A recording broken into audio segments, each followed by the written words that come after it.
So, the maximum level of each chip is at level 8. But what is the difference between level 7 and 8? Actually, it's just a matter of basic status increase, like strength, dexterity, intelligence, and defense. Level 8 weapon chip gives 240 attack power or magic power, depending on the equipment type. For the armor chip, it gives 160 points depending on your equipment type. For accessories chips, I haven't gotten one yet, but the formula should be the same, which is giving 160 defense for the variant chip, and 240 for the original chip. Now the question is, do we need to get level 8 weapon chips? Nah, not really if you don't plan to aim for top Valkyrie rankings and the highest level of projection dungeon. This is an example of me attempting the 716th floor with 70 computability. The parsing rate is barely increasing, so if I want to climb higher, using the level 8 chips on all of my equipment is necessary. With the new addition of Projection Playground game mode, collecting chips is undoubtedly becomes much easier, albeit still take a very long time for both armor and accessories chips. In the previous video, I shared some tips about getting the weapon chip. Additionally, there is a small distinction in how to grind the chips for accessories, armor, and weapons. First and foremost, we need to understand the gacha ratio of each type. Depending on the type of weapon you select, the gacha ratio in weapons is only 1 to 2 or 1 to 3. In terms of armor, the left class is represented by the helmet, the right class by the body, and the prestige class by the shoes. The gacha ratio increased to 1 to 7, which is significantly larger than the gacha ratio of weapon chips. Getting chips for accessories is actually the trickiest part.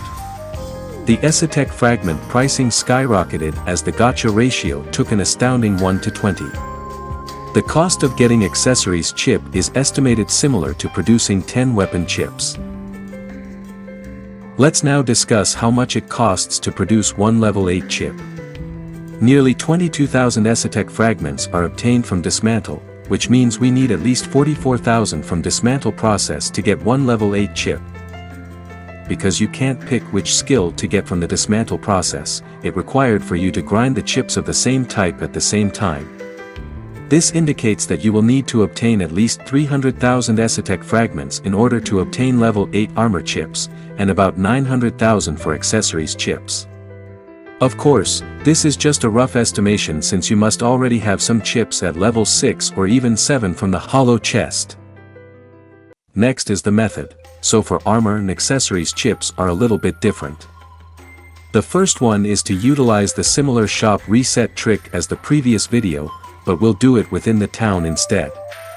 There is no need to forcefully close the app like weapon chip method. To refresh it, all you have to do is check the item list on 69 shops, purchase one thing, and then re-enter the town. Of course, the item list will remain unchanged if you make no purchases until ChillyRoom has resolved every game bug, which is quite unrealistic.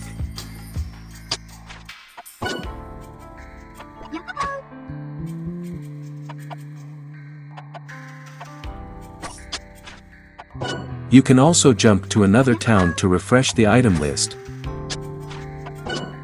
This trick is the best way to farm armor chip. We now go on to the second strategy, opening treasure chest. We can now obtain 2 treasure chest keys every day thanks to the Dragonkeel Festival event. Thus, it becomes one of the choices for purchasing numerous accessories at once. Since accessories have a smaller appearance chance at the shop. Then you just need cybermod them all as usual.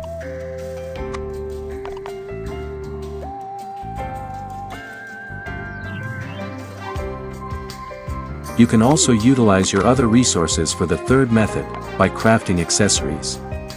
You must have some cards which you will never use, right? Just slap them all into Craftsmith to get any random accessories. After that, you have a choice whether to upgrade the accessories grade or not, using Lyddite. The best one is to get them into G grade, which will yield 2 level 3 chips at once with 360 Esotech fragment cost.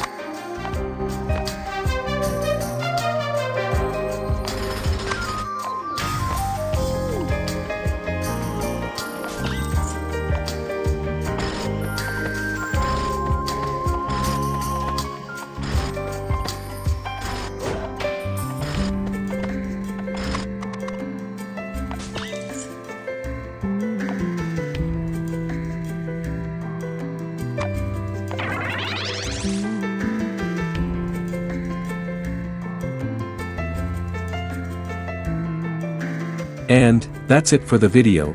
Please like, comment, and subscribe to get my daily news. See you next time.